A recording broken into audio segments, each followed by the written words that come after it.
Nostradamus was the number 7 Google search term on 9/11 and the number 1 search term of the year of 2001. And it had similar performance across different search engines on that day.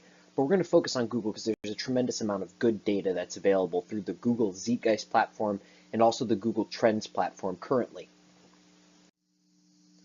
We can just look at the Zeitgeist data that was available in 2001 on the day of the attacks and see that Nostradamus was somewhat of an outlier in this mix of other terms that are reasonably connected with a desire to get information about the attacks. And in that sense, Nostradamus may also fit in this result. But we don't see similar searches for things like Armageddon, Bible, end of the world, etc. We don't really know what the other terms were, but it doesn't seem to have been in the mix. By the end of September 2001, Nostradamus had continued to climb, and it was the top search term of all. We can see it pushed down at least 2 other terms, CNN and World Trade Center, that at one time had been the top search terms. And by the end of the year, we can see Nostradamus had continued that domination. And we can also again see in September 2001 a term NIMDA creeping in here that's going to be interesting in our discussions moving forward. And that was a very advanced cyber threat that emerged 1 week after September 11th and was seen by some to be an act of cyber terrorism. And just looking at some of these graphs that are provided by Google for the day of the attacks and the time of the attacks, we can see that Nostradamus clearly had a left-skewed distribution statistically versus a right-skewed distribution for the competing terms.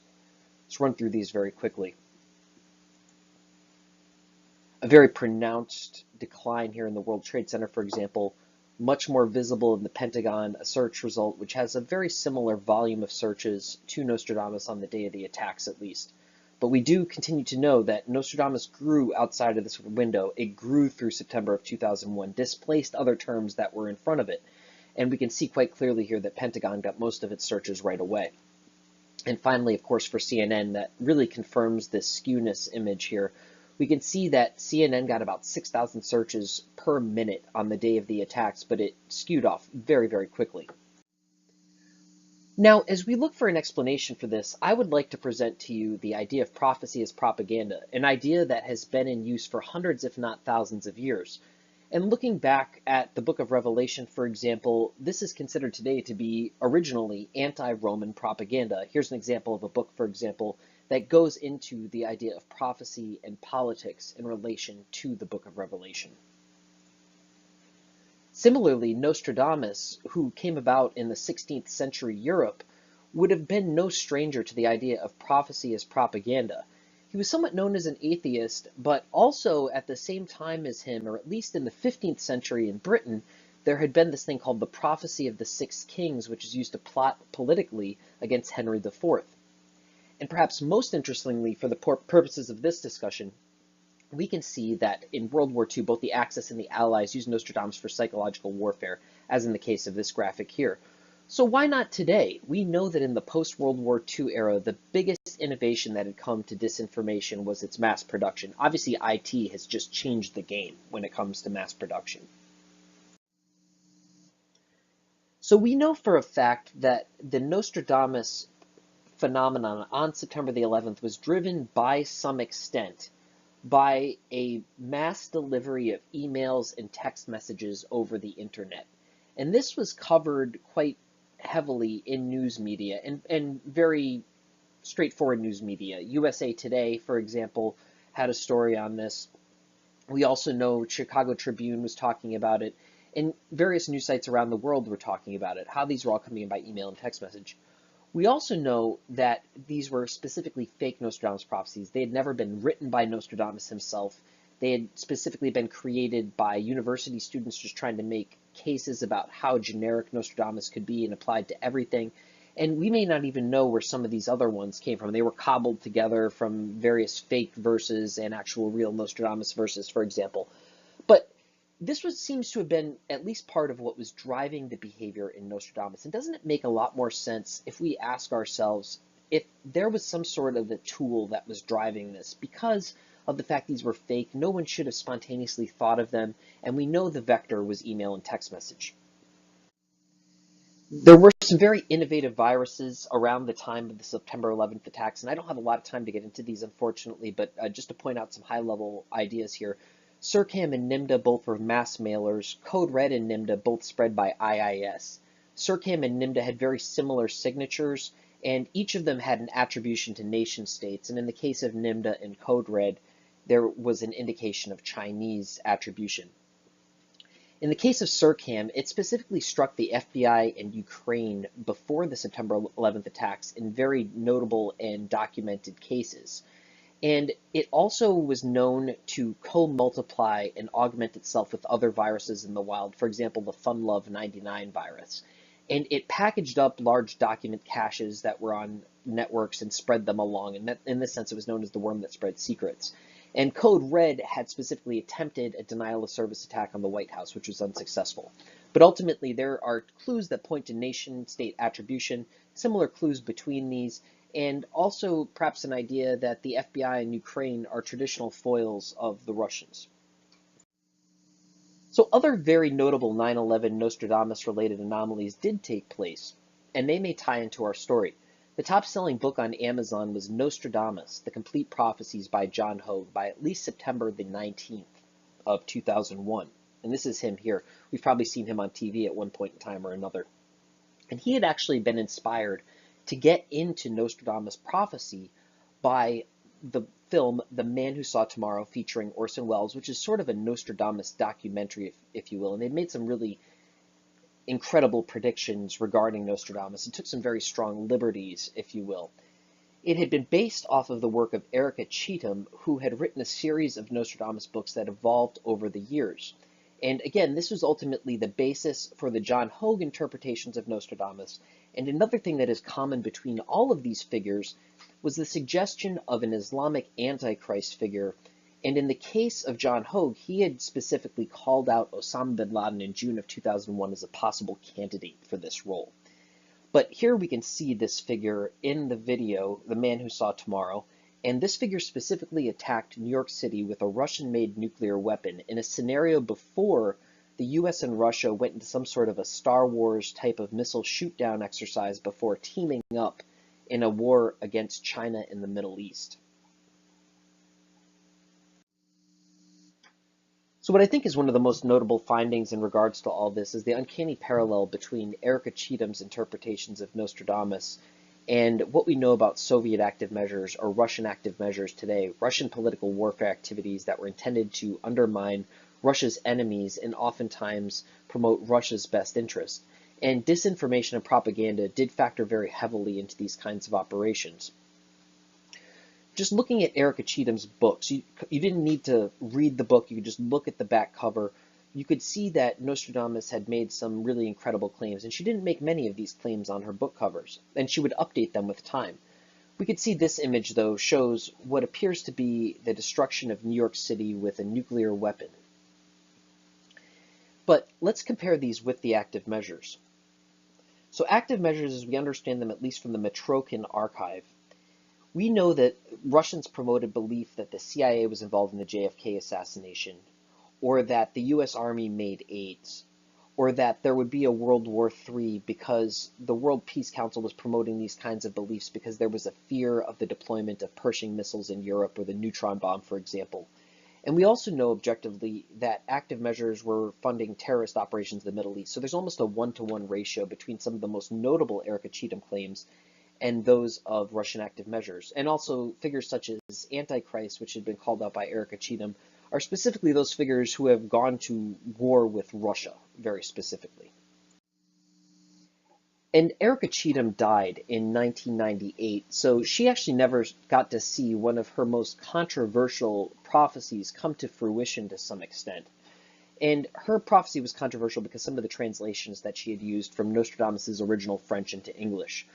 Her translation read, "In the year 1999, in the 7th month, from the sky will come the great king of terror, to resurrect the great king of the Mongols, before and after Mars reigns by good fortune." And it was controversial because her word for terror had not been really used in the original Nostradamus translations. It originally had been translated as defrayer, which would mean one given to appeasement.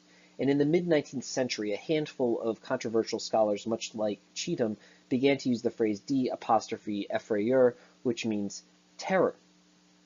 Similarly, Cheatham had translated Roi d'Anglemois as King of the Mongols, and this is perhaps better translated as King of Anglemois, which was a region of France in Nostradamus' time. So many scholars have seen this as perplexing, and that's why it's controversial, because these were sort of liberty changes that she had made with the Nostradamus prophecy, and it doesn't make a lot of sense. However, if we start to look at what is regarded as a well-known Russian active measure from 1999, it may make a lot of sense.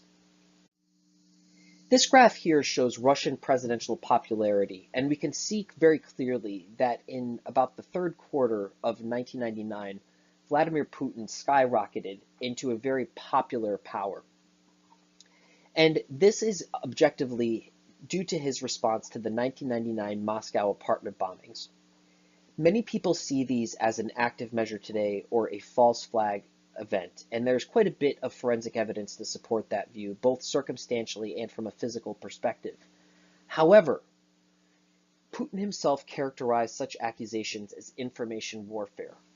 So let's just abandon that view, but let's keep in mind that Erica Cheatham had made some very controversial changes to Nostradamus prophecy, and I think I can make a very strong argument to you that these changes apply specifically to Russia and Putin himself.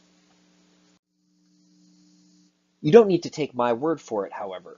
Alexander Dugin, sometimes called Putin's Rasputin, or Putin's brain, or Putin's favorite philosopher, had notably connected this Erica Cheatham prophecy to Putin's rise as early as December of 1999. And furthermore, he was still popularizing this view in 2014. We can see quite clearly this is the Terror Mongols interpretation of the Nostradamus prophecy, and it is the version that is introduced by Cheatham. And Dugin says, instead of the great king of terror, on 11 August 1999, there came Putin. Of course, Putin was named as the prime minister on 11 August 1999.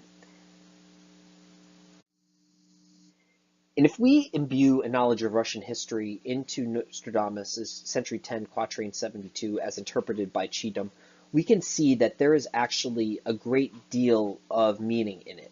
So Ivan the Terrible had become the first Tsar of all the Russias in 1547.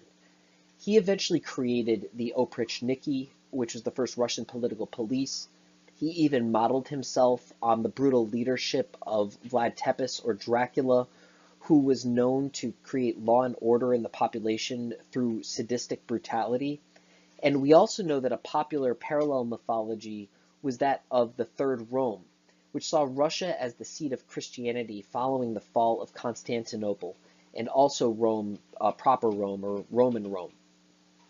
And furthermore, what is also important to note is that this sense of Orthodox Rome in Russia saw itself in competition with Catholicism. But if we also imbue a Roman meaning into this, we can see that September was in fact the 7th month of the early Roman calendar. Sept obviously means 7, and that calendar began in March, or Mars, the Roman god of war. Mars is obviously the name for March in French as well. But beyond all this, the legacy of the Golden Horde, that is the Mongols and Genghis Khan, also factored very heavily in Russian history and mythology, particularly that of Kievan Rus, and the early Christian history of Russia, which Ivan was very careful to cultivate in his mythology. So by reading it in this sense, we might interpret that in September of 1999, an Ivan the Terrible-like king will return, and perhaps with some sort of a military bent to him. And what's also interesting is that in 1547, Nostradamus himself returned to France after disappearing for 5 to 7 years, and no one really knows where he went, except that he likely went eastward, and that when he left France, he was fleeing the pressures of the Catholic Inquisition. We have some more good data to draw some conclusions from here, a connection between these Cheatham-esque Nostradamus prophecies and Russian active measures. And this graph here, this chart here, shows us the country ranked first for the year and the country ranked second for the year on the Google Trends platform for interest in Nostradamus. And we don't have the same kinds of graphs that we had in 2001, but this data is actually a lot better.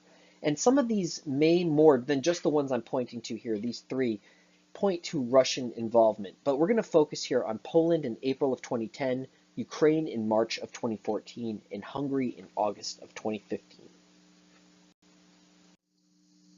We can see here very plainly that a massive spike in Nostradamus interest took place following the death of the Polish executive government on April 10th, 2010 in Russia, an act that is seen by many today to be a Russian active measure and is still being investigated by the Polish government. We know that only the death of Pope John Paul II had caused a comparable spike in Nostradamus interest in Poland, and that had happened in 2005. John Paul II obviously had been the target of Soviet assassination attempts. He had been the target of Soviet disinformation and active measures as well, which is somewhat interesting. But we can also see that searches for World Trade Center were tied into this search. We can also see that Kachin massacre was tied into this search, and that's very important because the Polish government was going to observe this Kachin massacre, the respect of it, and the fact that Stalin specifically had killed off a number of Polish officers at the start of the Second World War. Ukraine provides us with a much less ambiguous example, or less controversial example, and we can see that in February of 2014, before any official hostilities had been declared, we see a spike in Nostradamus interest taking place in Ukraine, and this is happening at a time that a similar spike is not happening anywhere else in the world. And the chief part of this spike takes place one day after the Russian parliament approves military force in Ukraine. And another interesting related topic here is Baba Vanga, which is the Nostradamus of the Balkans, so to speak, and is said to have predicted September the 11th. And in Hungary, we have another strong example here that took place in August of 2015 during the so-called Petra Laszlo incident, where a great deal of interest was taking place in Nostradamus, tying terms like refugee, Antichrist, migration, Islam into this, at a very time we know that Russia was weaponizing the migrant crisis, according to former NATO commander Philip Breedlove, driving migrants into Europe in an attempt to destabilize Europe with bombings in Syria, for example. And this sort of rage is carried out by the camera woman Petra Laszlo kicking the man coming across the border carrying his son. But it's very clear that there was a great deal of Nostradamus and fears of Islam that were associated with this. And this brings us to the real conclusion of the presentation, and why is September 11th itself active measures? We know that Vladimir Putin was the first leader to contact George W. Bush on September the 11th, and he has admitted to this in a conversation with Barbara Walters, and Colin Powell had also said this in a November 2001 speech. And we know on that call that Vladimir Putin reinforced that Osama bin Laden was the person who was responsible for this. He'd been feeding intel for a long time on this matter, and we also know that Putin specifically drew a parallel between the concept of Islamic terrorism as it had struck Russia in 1999 and that which had struck the United States in 2001. And while, again, some people may call it information warfare to view the 1999 Moscow apartment bombings as active measures, there is a good deal of evidence to support this view. And if we were to accept that view, it would immediately call into question Putin's basis for rapprochement as described to Bush on September 11th, that is, that the common thread was Islamic terrorism. And if we believe Alexander Litvinenko, we have even more reason to be suspicious, because Litvinenko was a former FSB officer who was obviously assassinated by Russia. He had claimed specifically that Ayman al-Zawahiri had been a Russian asset trained in Dagestan by the FSB.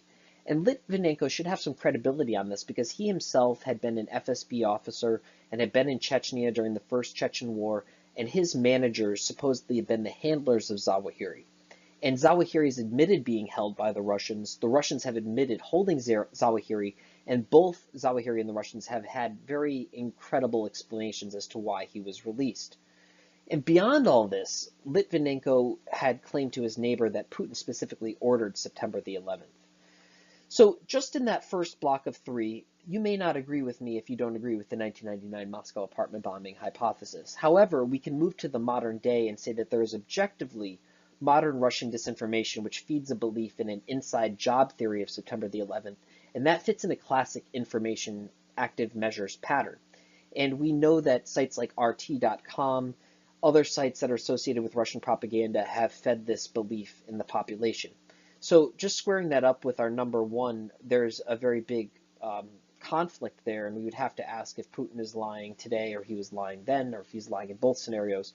But just going beyond that, we have some very good data today to point us to Nostradamus as a clue in this case that may tie it all together with Russia, and especially in the context of the Cheatham prophecies. So further directions that are of interest, just very quickly, John Dee was a British spy or English spy with some very strong parallels with Nostradamus. He received a huge job offer from Ivan the Terrible. Both Dee and Nostradamus had some similar inspiration in the form of Heinrich Agrippa, and John Dee's son actually went to work for the Tsar of Russia. Erica Cheatham and Orson Welles had very strong connections to Marxism. Both had plausible connections to the Cambridge Five. Orson Welles was specifically connected to a Russian propagandist by the name of Louis Dolivet, who was one of the highest level Russian propagandists in the United States, and he was Orson Welles' political mentor. We also know that Orson Welles' background broadly paralleled disinformation, anti-fascist causes promoted by foreign propagandists throughout much of his career. And Nostradamus can be made into some interesting anagrams that may be telling, at least in the Tsar sense. Satan mortis, sardominus, a French word and a Sanskrit word. And we also know that these may be all targeting Catholics. We know that Nostradamus may have been fleeing the Inquisition. We see a disproportionate share of these things targeting Catholic countries. And we know that Third Rome concept was somewhat in competition with this idea of Catholicism as well. So there's a very strong pattern and parallel there as well. But just in conclusion, what do you think the probability is this is all coincidence? With the Google data, there's just a tremendous amount of good data to back it up, and I think I've never seen a conspiracy theory that was so strongly supported by the facts. Thank you.